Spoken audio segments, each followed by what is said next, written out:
Hello and welcome to the new series of Drishti IAS. I am Pooja Dwivedi, and in this segment today, we are going to discuss about United Nations Environment Program. This topic is important from the perspective of prelims, the facts related to it, and from the perspective of GS mains paper, second and third. So let's begin with the different topics of discussion.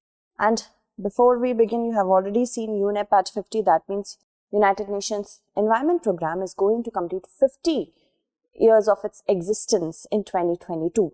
These are the many topics that we are going to discuss. Let's start with the news.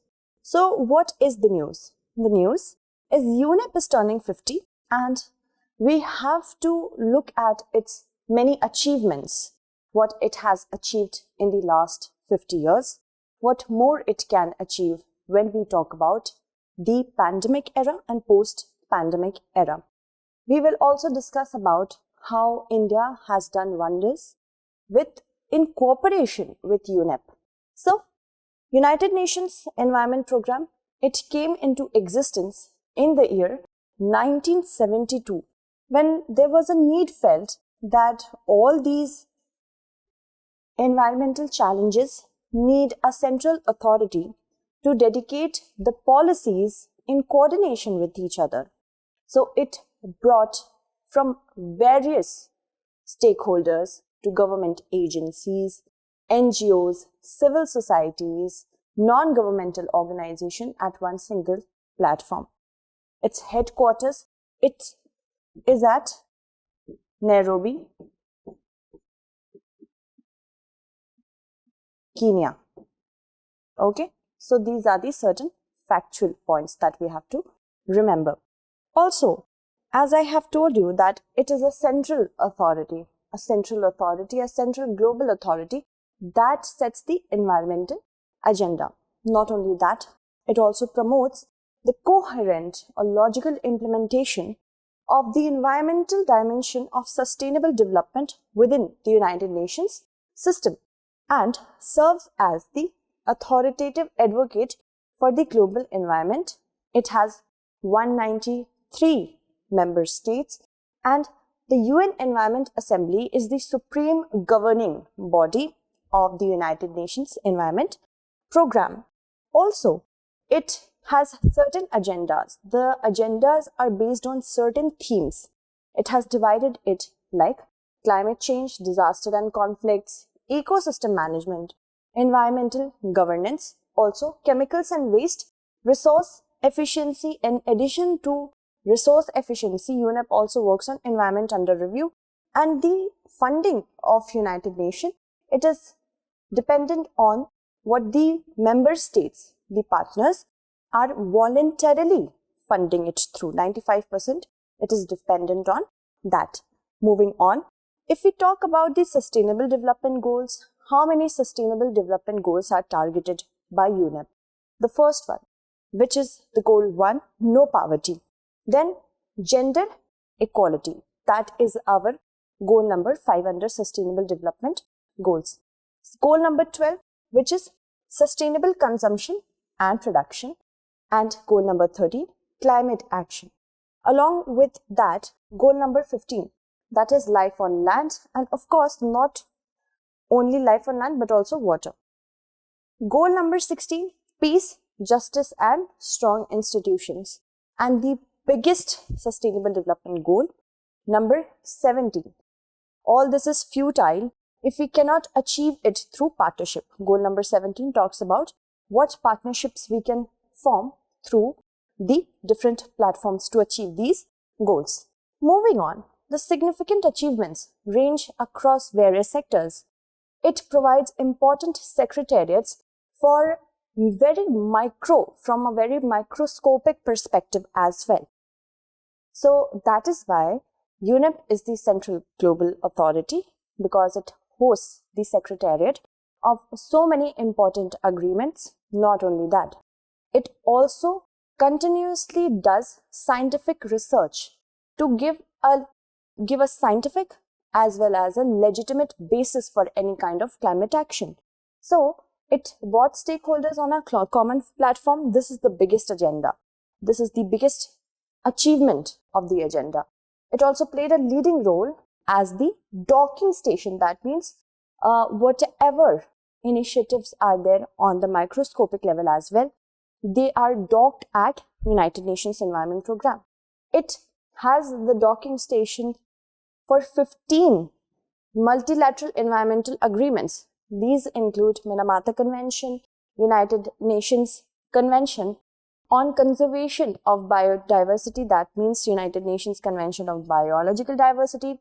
Then we also have Convention on International Trade in Endangered Species of Wild Flora and Fauna, Basel Convention, Stockholm Convention. These are to name a few, not all 15 we have tried to keep here. Rotterdam Convention, Montreal Protocol, which paved the way for our ozone to have its depletion prohibited. Vienna Convention. It also coordinated a worldwide effort to confront the planet's biggest environmental challenges like ban on plastics, and it also saved many species, many animals who were on the verge of extinction. The World Meteorological Organization and the United Nations Environment established the Intergovernmental Panel on Climate Change in 1988. So, IPCC provides its reports, the assessment reports. These assessment reports are peer-reviewed. These are backed by scientific approaches. Many scientists, they assess and analyze the condition of specific environments and hence provide us a broad-based set of findings through which governments, NGOs and other stakeholders can formulate policies, right? So IPCC's report is also on the way. UN Environment is also one of the implementing agency for the Global Environment Facility to mobilize funds to make the environment sustainable in nature, climate resilient, and the multilateral fund of the implementation of the Montreal Protocol. Also, it is a member of the United Nations Development Group. It has registered several successes, such as the 1987 Montreal Protocol and also the 2012 Minamata Convention, which is a treaty to limit toxic mercury, right? And landmark science-based assessment by UNEP charts is also very important for policy formulation. Moving on, if we talk about how inclusive it has been chaired by many African natives. African natives have provided us basically a point that the world is inclusive in nature, specifically for countries which are at the receiving end of any sort of climate change. So Eric Solheim in 2016 was appointed as Executive Director of UNEP. After he was appointed as the director, he worked in the field of plastic ban. After Solheim, Joyce Suya was appointed interim Executive Director, and from November 2008 to June 2019, Masuya, who was a Tanzanian, he was appointed as to have the leadership role at the Environment Assembly. Inger Anderson, appointed as Executive Director in 2019, who belonged to the Danes, a Danish international Denmark. She became now inclusive in terms of gender equality also. She became the 8th and current leader of UNEP. Okay, let's move on and talk about the major reports which are published by UNEP. We have emission gap report, which basically tells how much do we need to work upon to achieve a certain set of target and what are we performing right now. So whatever the gap is there, it's given by emission gap report. Global environment outlook, the status of it, invest into healthy planet and frontiers. Also, if we talk about the major programs, we have World Environment Day, which is celebrated on June 5th every year, and Billion Tree Campaign, also Clean Up the World. So, as I told you, many challenges are still on the way for UNEP. But if we talk about India's and UNEP partnership, it began in 2016 with its headquarters in New Delhi. What is the nodal agency? Ministry of Environment, Forest and Climate Change is the nodal agency to coordinate with UNEP in India. And the permanent representative of India is India's High Commissioner for Kenya. The funding is very appropriate according to the policies of UNEP, and the UNEP awarded the Prime Minister Narendra Modi ji with the Champions of the Earth Award. This was with French President Emmanuel Macron. Now this was of course because of the International Solar Alliance, and the category was policy leadership. International Solar Alliance is an alliance which is now a treaty-based organization. It's a treaty-based organization which have many countries who are blessed with appropriate solar energy, is also known as Suryaputra. Also, in 2019, India joined the Climate and Clean Air Coalition, whose secretariat is hosted by the UNEP. Also, if we talk about 2021, UNEP and Government of India signed host country agreement aiming to enhance collaborative environmental action. So this has been the relationship between India and UNEP.